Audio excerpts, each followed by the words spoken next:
Wow, it's been quite a couple of weeks with the election, hasn't it? I don't think I've ever seen anything like this before. And we begin to bemoan, how is it possible that who we believe to have just been elected, there's a whole group of people now saying he wasn't elected, that it's fraud.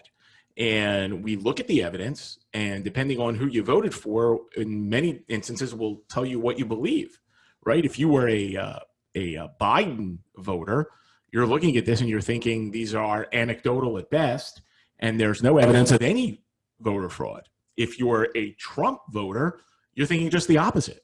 You're thinking, why were all these ballots handled the way they were? He warned us about this. He told us this would happen. And now you have the same exact vote and two different groups of people reaching completely different conclusions. How's that possible?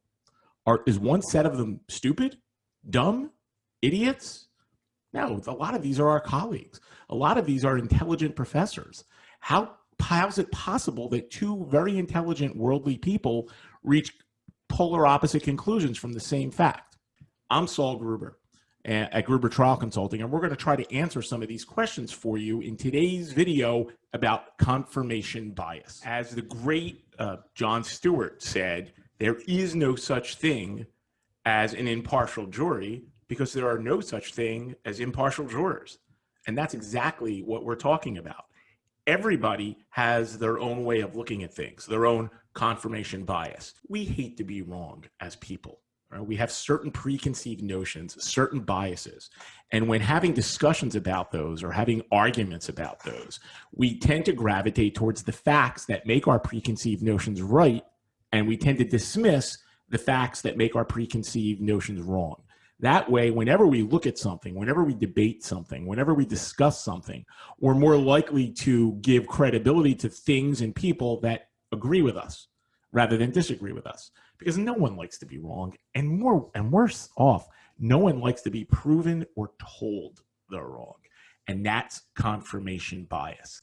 We see it every day in our regular lives. We see it in politics. I mean, what's more polarizing now than politics? We see it in religion.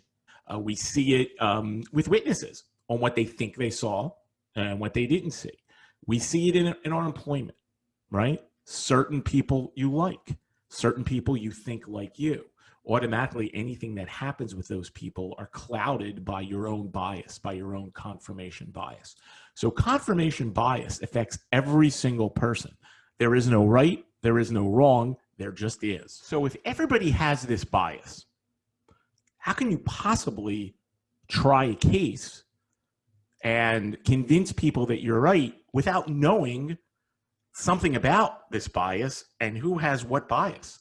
You're really going in there unarmed if you don't do some work beforehand to figure that out.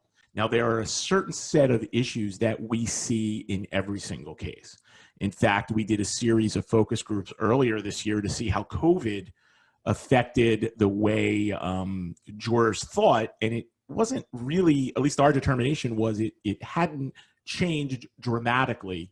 It got a little bit worse for the plaintiffs, but I think that's more because of who you're going to get on your jury panel than the way they're thinking.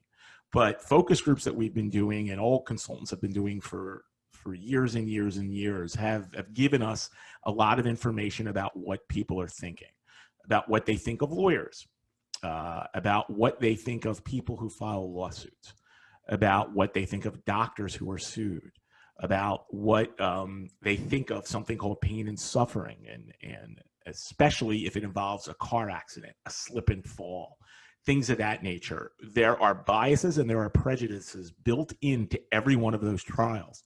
And you've got to deal with them, because if you ignore them, you're going to lose. So the question is, okay, we know it's there. We know it's a problem. Now what do we do with it? Well, if I had that answer and it was a black and white straight answer for everyone, A, you wouldn't need trial consultants, and B, I would have won every trial I ever tried when I was in practice, and I wouldn't be here making a video. So we know there are going to be issues that are in every case, but how do you deal with them?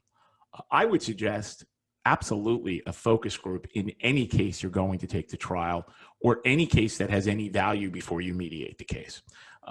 Look in our trial tips on our YouTube channel. We have a separate playlist for trial tips, And there I went over about do-it-yourself focus groups, how to do them and how to do them rather inexpensively. And when you're asking questions in a focus group, is your job to convince the jurors that you're right? Absolutely not. You want to know what they think. You want to give them, at least in my opinion, as little as possible information and see what they can come up with. See where they go right away. Then ask them, what else? Is there anything you want to know about that? Why? Really squeeze that orange. What else do you want to know? What else do you want to know? What else do you want to know? And what you're doing by continuing asking these questions and comparing what different focus group people say is you're beginning to find out not only what their confirmation bias is, but you're also getting information as to how to overcome that bias, right? You want to find out from them, well, what information could they get that maybe they would think this person's not a fraud? Or what kind of information would they want to hear that this is one of those okay cases to bring? And that's why you have to focus group and find out the biases that each person has. And not only the biases they have, but what they could hear, what they would want to know to take them out of the bias. So you have some information from the focus group. It doesn't end there, though. So and one thing that we suggest that we do to follow up on focus groups is, and to collate some of this information we get, are to do surveys. And what I mean by surveys is you see them, right? Different surveys and polls that are done politically all the time. Now, I get it. We're not sure that some of the polling information is that accurate as we've seen in the last two elections, but this is a different type of poll, right? This is a poll where we're asking people about what they think, and we're encouraging them to be honest. And what we do is we try to ask some of the same questions we do in the focus group, this time of 1,000 people in a particular area.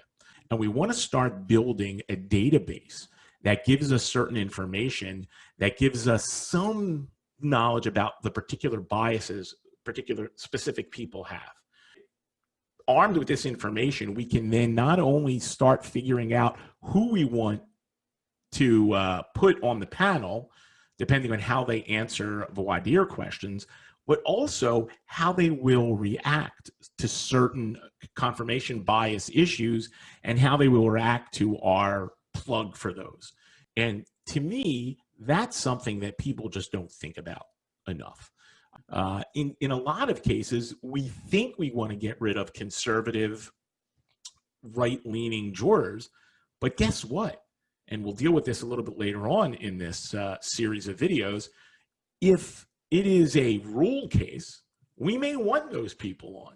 And that's what you want to figure out, not only through focus groups, but also these surveys, and then put it all together. It doesn't really change your opening. It gives you more information to sequence your opening, is what we're talking about. And it gives you much more information to get rid of that juror who's just going to sink your case no matter what you do. So yes, confirmation bias is not only real, but it affects and applies to everyone. So what is our tip? You've got to do some focus groups to find out not only what the bias is, who has it, and how to inoculate yourself from it, or how to plug that bias. There are many books.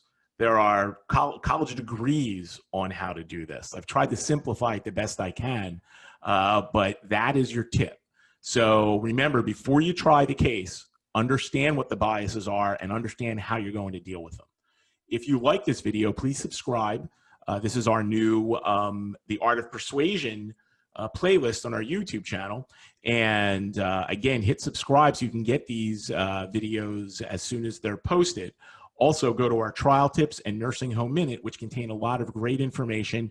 And look for The Jury Thinks What, our podcast on the Lawyer Minds ecosystem, where we talk with very experienced trial lawyers on how they do things and how they win their trials. Again, this is Saul Gruber from Gruber Trial Consulting.